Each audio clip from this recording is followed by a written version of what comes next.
Hello guys, so today I want to show you guys what Shein sent me for Shein Home collaboration.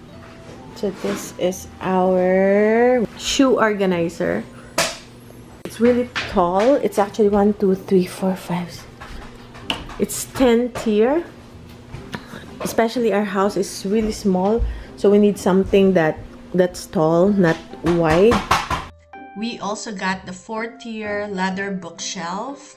I really like this bookshelf as well. Perfect for this area in the house. We also got the mystery toy box. Perfect for party favors, for kids. Such a nice surprise box for kids. It has a lot of fun toys. This is a cupcake. Another fidget toy right there. Also the bracelet. Some squishy toy as well. Very cool. This is the DIY house. Kitten diary. Kitten diary. Has all the pieces here. Also the cover for the sofa. Right there. The walls and everything. So we got everything here. They also include the tweezer for little things. The furniture pieces. This is such a fun. These are for the lights actually. Those little wires. That's the bulbs.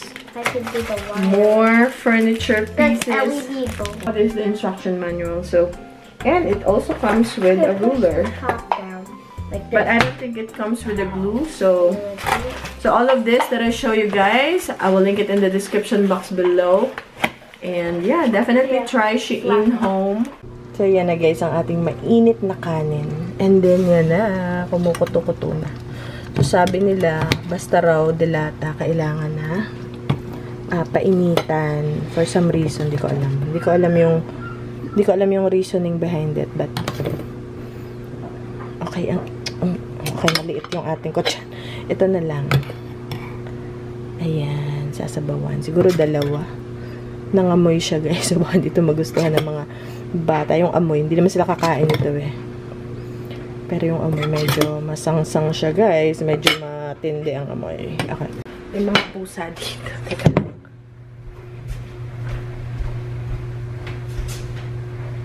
Ayan, ang ating gata. Ayan. So, ligo sa gata. Ano ba? Gata sa sardinas. Gata style sardines. Okay, guys. So, mag-prepare muna tayo. So, ito yung kay Ben na pancake. Nagyan ko lang siya ng butter.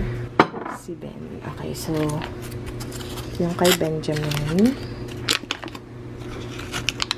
Pag umaga, iba't ibang pag umaga, iba't iba ang oras kami kumakain. Kasi akong pinakamaagang gumising. Kaya ako yung maunang magutom. Okay, guys. So, wait, parang okay. Ito siya maanggit. Okay, yan. Ayan, so ganyan muna ang kailan. Tapos, ito pa. Gusto niyo yung maraming butter. Ito yung paborito namin na butter. Yan, so ganyan kami yung butter. And then, ito yung ating strawberry jam. Okay, strawberry jam. Iba dito, fingers ko na kasi masyado siyang marami. And alam ko, mga in 5 days, mabubulok na yan. Yan. So, ganyan. Ang kanyang pancake. Ginawa ko pa ito mga 3 days ago na. Lalo siyang sumasarap pag tumatagal. So, parang isa-sandwich mo lang siyang ganyan. Yan na ang kanyang breakfast. Dalhin na natin kay Ben. Kay Ben. Lumamig na yung ating. Si Kuya rin. Ito guys yung ating pancake. Pakita. So, 4. Ano to eh? Whole wheat. And then, ano lang natin yan. Lunch niluluto ko na. Yung potatoes at saka yung barbecue sauce. So, ito yung ating, yung lumamig. Ay, hindi, mainit pa.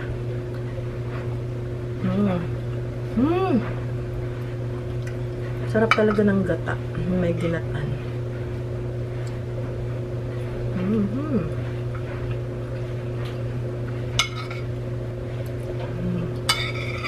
May kaunti siyang anghang, pero kaunti lang.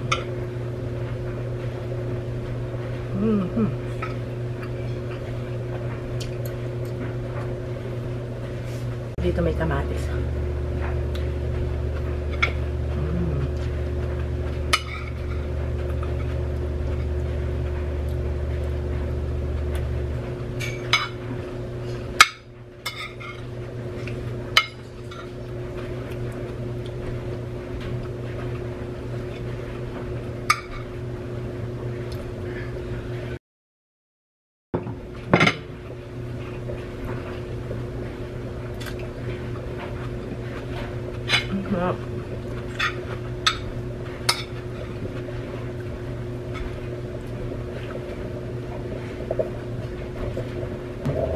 More kamatis.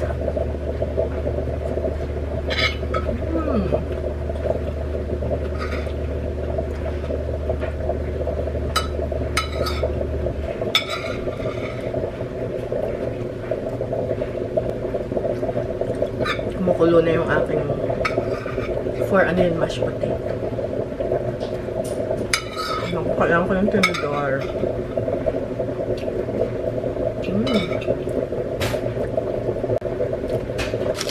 So, the same lang din. Kaya minsan, pag nagagawa ako ng pancake, maramihan na. Kasi,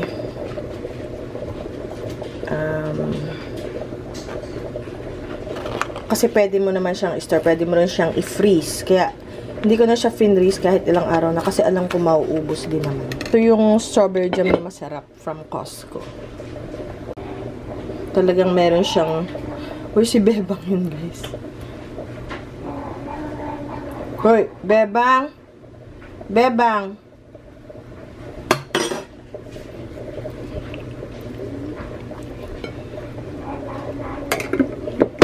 Bebang!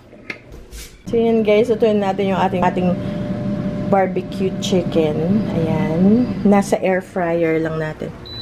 Ano ba to? Okay. Preheat. Okay. Pinipreheat natin. Luto ko na ating mashed potato. Ayan. May green onions, butter, sour cream, milk, salt, pepper. And yun na. And then, ito naman, ayoko nang may sabaw siya pag in-air fry natin. Tapos, meron din tayong liner. So, buksan natin. Kahapon ko pa itong minarinate kasi akala ko lulutuin ko siya. So, dahil ayoko siya ng may sauce or broth. Ay, hindi ko pala nabaliktad na. Okay, dito. Ipatigising ko muna siya dito. Okay. And pag gusto pa nila, pwede ko pang i-marinate dito yung aking pang second batch. Pwede kaya yun? Makawag na. Hindi na pwede. Okay. Patigisin muna natin. Nakalimutan ko pala siyang baliktarin. Ayan, may gizzard dito. So, ito naman is babad natin siya. Dito rin sa ating pinagabaran. Sayang naman. And baka ito, iprito ko naman to. O, diba, may lasa na. Pero gusto rin kasi ni Kuya, yung prito. Okay? So, pag kulang pa, magpiprito pa tayo. Finally, inuubos ko lang talaga tong ating sauce na to. Kasi sobrang laki niya. Ang tagal niyang maubos, guys. Ayan. So, finally, may itapong ko na siya. So, ngayon, ibabad naman natin to. Okay, ready na yung ating isa pang first batch. Ito, pag kulang pa.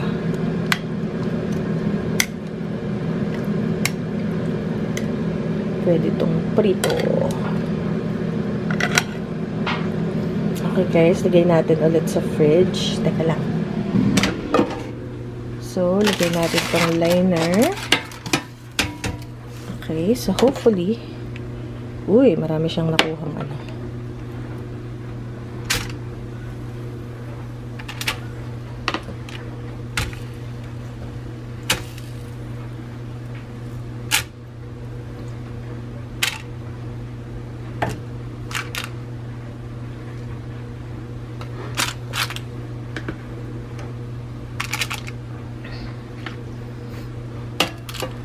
And then,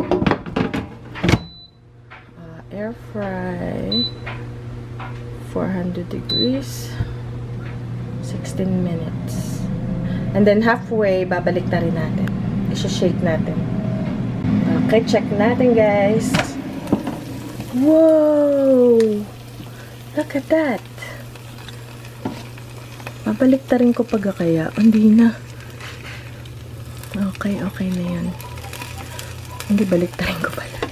Para yung kabila maluto rin. Pero tingin ko, yung guys, oh. Ang gara.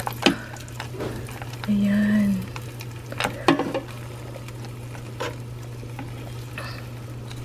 Para yung kabila rin. Nakalimutan ko palang lagyan ng ketchup.